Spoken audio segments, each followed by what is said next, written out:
Ah, you smell that? That is the smell of a blown up motor. Unfortunately, as you just saw, and by the amount of smoke coming out of the 185 here, the LT185, it's trying to run, but man, she's pouring out the smoke, and I don't know if the camera can pick this up.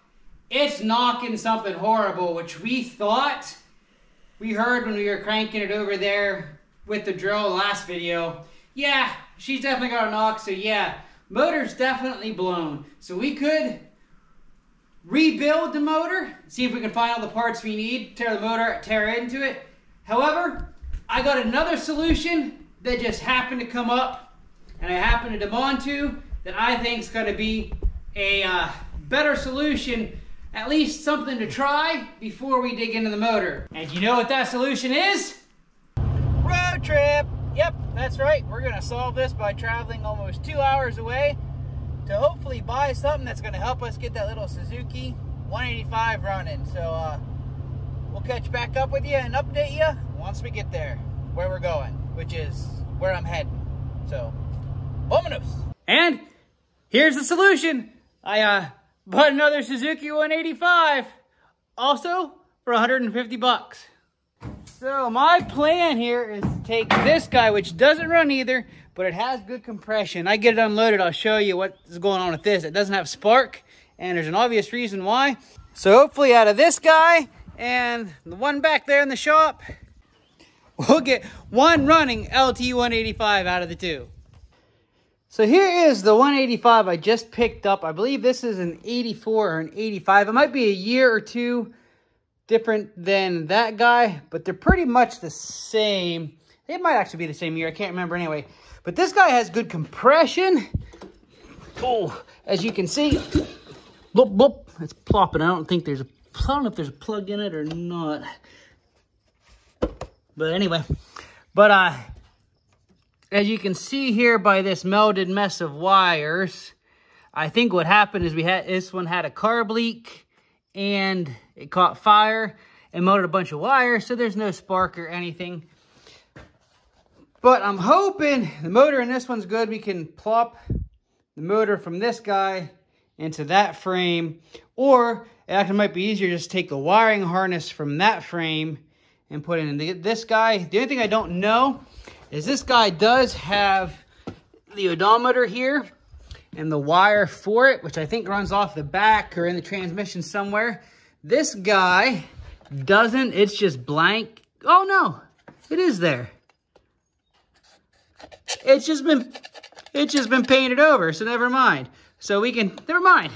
I was thinking that we might lose that guy if we switch over to this guy, but that's just been painted over, which means it probably doesn't work, but neither does that guy. We're gonna make it work. So probably just end up switching over the wiring harness and the plastics from this guy to this guy. And I think it's got the better seat too. And we can steal our over fenders for on these plastics here. These front plastics aren't bad. We may leave these fronts on, although it's a slightly different shade of red. I don't know. We'll see. But we're definitely swapping these with these because these are broke. So I guess we will check. I want to pop off our pull cord, get a socket on there with the drill, spin this over by hand to see if we have any knocking. Because we was able to tell that with this guy. So we should be able to tell it with this guy and see if my $150 purchase of a whole new 185 was worth it. All right, so before we go hog wild here and start swapping parts back and forth between the two Suzukis, I'm gonna go ahead and pull the recoil off so I can take a drill and spin the motor by hand with a drill and see if we get any bad knocking in this guy. Because if this guy sounds as bad as that guy, then I guess there's really no sense swapping wiring harnesses back and forth. We'll just pick a motor and dig into it. But I'm gonna go ahead and pull this off here and let's see how she sounds. This does have a really nice pull cord on it though. We'll probably swap that over for sure. Where's the other one? No, one more somewhere. Oh, down on my knees. There it is.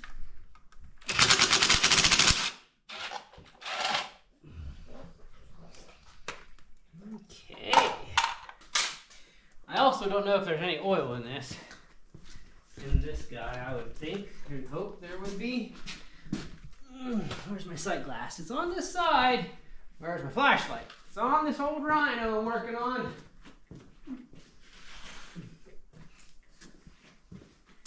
Let's see if there's any oil in it. Oh yeah, actually a good amount. It's like the level's perfect. That's a good sign. Look at that. Yeah. Yeah, we've got oil on her. All right, let's crank. See if we get any bad sounds. Did I get the right size? Nope.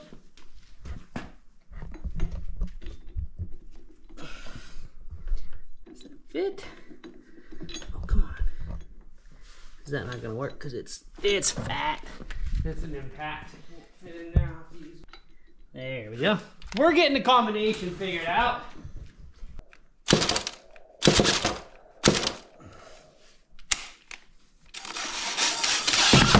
Ouch!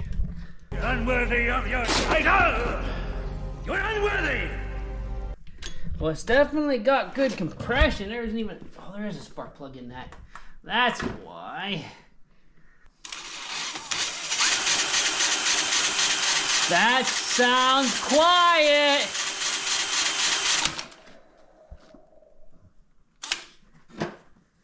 There's the spark plug hole.